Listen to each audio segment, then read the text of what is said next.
सिंध सरकार तरफां कराची में पिंक बस सर्विस की नई रूट जो ऐलान कर पियो आहे। बाक़ी ख़बरूं पिया सिंध सरकार तरफां कराची में पिंक बस सर्विस से नए रूट जो ऐलान कर पियो आहे। सीनियर सूबाई वज़ीर शर्जिल इनाम मेमन जो चवणु आहे त पिंक बस सर्विस जो नओं रूट 17 नवंबर खां अब्दुल्ला चौक खां नुमाइश ताईं हूंदो।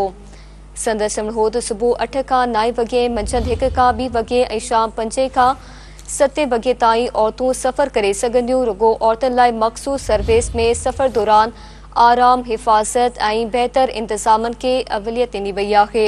शर्जिल मेमन जो चवणु आहे त सिंध सरकार चाहे थी त औरतूं एतमाद सां पंहिंजा तालीमी, नौकरी ऐं ज़ाती मामला सर अंजाम ॾियनि। बसनि में सिक्योरिटी, ट्रेनिंग सिस्टम ऐं तरबियत वरितल अमले जी सहूलियत हूंदी। अवां खे ख़बर ॾियूं पिया सिंध सरकार तरफां कराची में पिंक बस सर्विस जे नए रूट जो ऐलान कयो पियो आहे। सीनियर सूबाई वज़ीर शर्जिल इनाम मेमन जो चवणु आहे त पिंक बस सर्विस जो नओं रूट 17 नवंबर खां अब्दुल्ला चौक खां नुमाइश ताईं हूंदो। संदसि चवणु हो त सुबुह 8 खां 9 वॻे, मंझंदि 1 खां 2 वॻे ऐं शाम 5 खां 7 वॻे ताईं औरतूं सफ़र करे सघंदियूं। रुगो औरतुनि लाइ मख़सूस सर्विस में सफ़र दौरान आराम, हिफ़ाज़त ऐं बहितर इंतज़ामनि खे अवलियत ॾिनी वेंदी।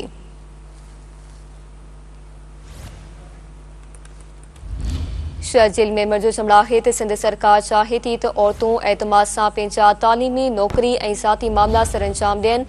बसनि में सिक्योरिटी, ट्रेनिंग सिस्टम ऐं तरबियत वरितल अमले जी सहूलियत हूंदी। अवां खे ख़बर ॾियूं पिया सिंध सरकार तरफां कराची में पिंक बस सर्विस जे नए रूट जो ऐलान कयो पियो आहे। तफ़सील मालूम कंदासीं चीफ रिपोर्टर कराची फयाज़ कुरैशी खां। जी फयाज़, आगाह कजो कहिड़ा अपडेट्स आहिनि?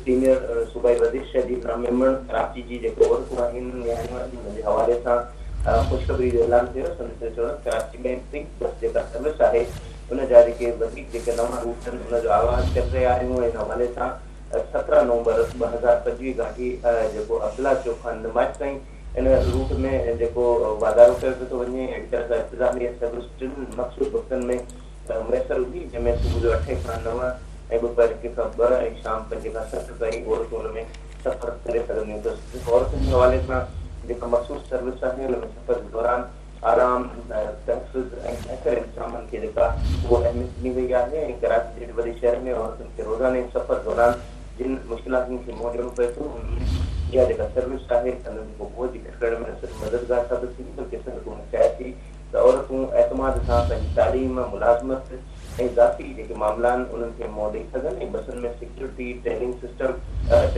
ट्रैकिंग सिस्टम ऐं तरबियत याफ़्ता जेको अमलो आहे उनजी सहूलियत जेका उहा मौजूदु हूंदी। मुस्तक़बिल में इन सर्विस खे वधीक इलाइक़नि में वधाइण जे हवाले सां जेको मंसूबो रखियो वियो आहे। इन क़दम सां औरतुनि खे शहरी माहौल जे पासे हिकिड़े बामक़सद जेको क़दम मिलंदो, बल्कि हुतां ईंदड़ जेका औरतुनि जे हवाले सां जेके मुख़्तलिफ़ अमली क़दम खणण जे हवाले सां कोशिश वधी रही आहे।